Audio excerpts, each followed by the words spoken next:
안녕하세요, 여러분. 오늘 하루도 평안하고 좋은 하루 보내셨죠?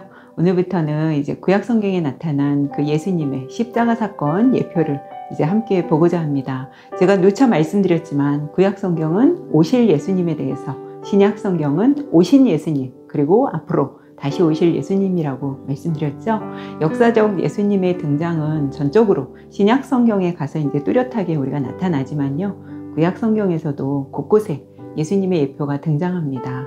앞으로 이 십자가의 그 예표를 여러분 이제 공부하시다 보면, 이런 구절, 이런 본문이 예수님을 예표하는 것이었구나 라고 깨우치시면서 아마 예수님과 더 가까워지실 겁니다. 이번에 우리 구약성에 나타난 예수님의 그 십자가 그 예표, 여러분 꼭 놓치지 마시고 공부하시기 바랍니다. 그럼 오늘은 성경에서 말하는 최초의 복음, 원시 복음이라는 것이 무엇이고 원복음에 나타난 그 예수님을 한번 살펴보겠습니다. 오늘 주님이 우리에게 주신 말씀은 창세기 3장 15절 말씀 읽어드리겠습니다. 내가 너로 여자와 원수가 되게 하고 내 후손도 여자의 후손과 원수가 되게 하리니 여자의 후손은 내 머리를 상하게 할 것이요 너는 그의 발꿈치를 상하게 할 것이니라 하시고, 아멘. 원복음이 무엇일까요? 아담과 하와는 하나님이 금하신 선악을 알게 하는 나무의 열매를 따서 먹음으로써 스스로 하나님이 되려고 했죠. 즉 죄를 짓고 말았습니다. 죄를 지은 인간은 하나님과 같은 공간에 있을 수 없죠. 그럼 이제 끝인가요? 그냥 살다가 죽음으로 끝이 나는 건가요? 그렇지 않죠. 자비로우신 하나님이 그렇게 내버려 두시지 않으셨습니다. 비록 인간이 죄는 지었지만 하나님께서 다시 한 가지 약속을 주셨습니다. 그것이 무엇일까요? 바로 복음입니다. 복음 많이 들어보셨죠? 복음은 굿뉴스, 기쁜 소식, 좋은 소식입니다. 뭐가 기쁜 소식일까요? 그것은 죄로 인해 타락한 인간, 죄로 인해 죽었던 인간들을 죄로부터, 죽음으로부터 회복시켜 줄 수 있는 궁극적인 방법이 가장 복된 소식, 기쁜 소식일 것입니다. 이것이 바로 십자가와 부활입니다. 구약 성경 창세기 앞장에서 이미 약속하신 말씀입니다. 창세기 3장 15절에서 이미 메시아를 언급하고 있어 이것을 최초의 복음 또는 원복음이라고 합니다.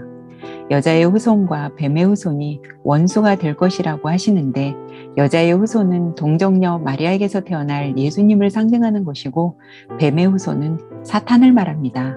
여자의 후손인 예수님께서는 뱀의 머리를 상하게 할 것이며, 뱀의 머리가 상한다는 것은 뱀의 모든 것을 상하게 하고 부서뜨린다는 것이죠. 뱀은 머리를 공격당하면 아무 저항도 할 수 없는 동물이라고 해요. 이것이 예수님의 부활을 상징합니다. 예수님의 부활로 인해 사탄 마귀의 권세를 깨뜨린 것이죠. 사탄은 우리를 죽음으로 이끌기 때문입니다. 이번에는 사탄이 예수님의 발꿈치를 상하게 할 것이라고 합니다. 발꿈치는 인간의 몸에서 가장 아래에 있는 것으로 상처가 나기는 하지만 미미하다는 것을 의미합니다. 이것이 바로 예수님의 십자가 사건입니다. 여러분, 죽음 두려우세요? 예수님을 믿기 전에는 죽으면 모든 게 끝이지 뭐 이렇게 생각했는데 믿고 보니 어때요? 죽음이 끝이 아니죠? 그러나 성도들은 죽음을 더 이상 두려워할 필요가 없습니다. 예수님의 부활과 함께 우리도 다시 살아날 수 있기 때문이죠. 이것이 신앙 아닐까요? 이 세상은 돈이 최고라고 하죠? 그러나 돈으로 죽음을 살 수 있나요? 권력이나 출세로 다시 살아나는 방법이 있나요? 없습니다. 기독교가 바로 십자가와 부활의 기초 위에 서 있는 것입니다. 복음을 제대로 받아들인 사람에게는 누구나 주님이 주시는 평안과 기쁨이 넘칩니다. 가진 것이 없고 몸에 어떤 장애가 있고 당장에 해결해야 할 일들이 많아도 주님으로 인해 우리는 세상을 넉넉히 이기며 살아갈 수 있는 것입니다. 시 한 편 읽어드리겠습니다. 나 가진 재물 없으나, 나 남이 가진 지식 없으나, 나 남에게 있는 건강 있지 않으나, 나 남이 없는 것 있으니, 나 남이 못 본 것을 보았고, 나 남이 듣지 못한 음성 들었고, 나 남이 받지 못한 사랑받았고, 나 남이 모르는 것 깨달았네. 공평하신 하나님이 나 남이 가진 것 나 없지만 공평하신 하나님이 나 남이 없는 것 갖게 하셨네.